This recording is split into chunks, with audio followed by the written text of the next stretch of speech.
agricole, per far fronte ai danni subiti da eventi avversi, quali siccità, grandinate, attacchi da insetti e così via, possono ricorrere anche ai fondi mutualistici, una forma di tutela dal rischio finanziata e gestita dagli stessi agricoltori. Ma come funzionano? E quali rischi coprono i fondi mutualistici? Lo chiediamo al professor Samuele Trestini del Dipartimento TESAF dell'Università di Padova, che nell'ambito di un progetto della Regione Veneto sta conducendo un'analisi sulla possibilità di applicazione di fondi mutualistici in agricoltura e nello specifico per i danni causati da insetti, in primis la cimice asiatica. I fondi mutualistici sono degli strumenti di gestione del rischio promossi anche dall'Unione Europea che hanno la finalità di permettere agli agricoltori autonomamente di condividere un rischio e si realizza sostanzialmente attraverso una messa in comune di risorse all'interno di un fondo che ha la finalità poi di soccorrerli nel caso in cui i singoli agricoltori siano soggetti a danni da avversità climatiche. I rischi, oltre alle avversità climatiche appena citate, possono riguardare anche le avversità dovute ad attacchi parassitari o da fitopatie, che solitamente sono dei rischi non coperti dal mondo assicurativo. Chi sono i soggetti titolari della gestione del fondo?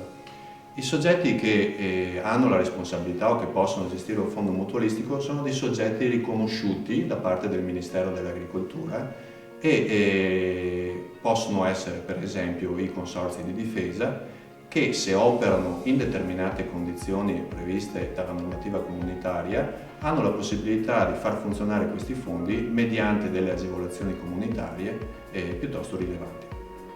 Qual è la differenza tra fondo mutualistico e assicurazione? C'è una correlazione tra questi due strumenti?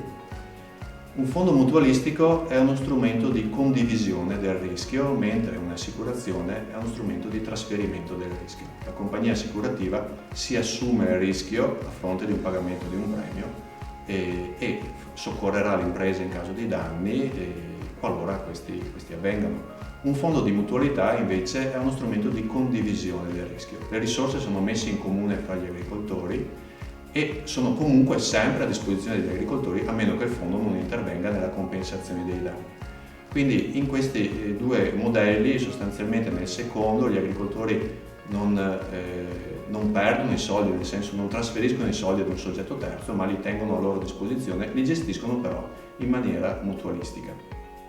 È possibile fare un esempio pratico del beneficio per un'azienda agricola derivante dalla copertura del fondo mutualistico?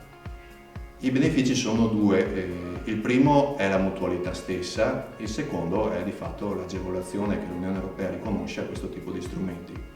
La mutualità consiste nel mettere assieme un numero limitato di risorse fra i singoli agricoltori che aderiscono, che costituisce una massa critica di risorse tali da poter far fronte e soccorrere i singoli agricoltori o gruppi di agricoltori che o in condizioni specifiche o in annate particolarmente negative hanno subito danni importanti in termini di reddito.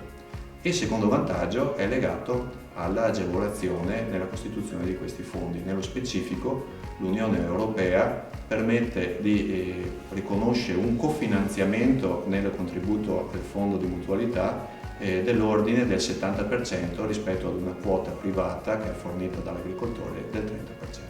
Il centro Contagraf del Dipartimento TESAF ha elaborato una simulazione, impostata su più anni, riguardante i danni causati dalla cimice asiatica. Qual è il quadro che ne è uscito? La ricerca è stata finanziata dalla Regione Veneto e collabora a questa ricerca anche un consorzio di difesa, un fondo mutualistico che si chiama il Fondo Mutualistico Veneto e Friuli Venezia Giulia, con il quale abbiamo svolto 200 perizie in tutto il Veneto, in diverse culture e in diverse collocazioni territoriali. I risultati fanno emergere che gli attacchi alla cimice asiatica determinano dei danni rilevanti anche nella scorsa annata 2021 alle colture. Ma questo livello di danno dipende molto dalla coltura individuata, per esempio le più esposte sono rappresentate da pero e melo, e altre, per esempio le più precoci, riescono in parte a sfuggire, come per esempio le ciliegie, a danni molto elevati, altre per esempio specie più tardive come l'actinidia, pur non avendo danni così rilevanti come pero e melo, ma comunque rilevano dei danni abbastanza elevati.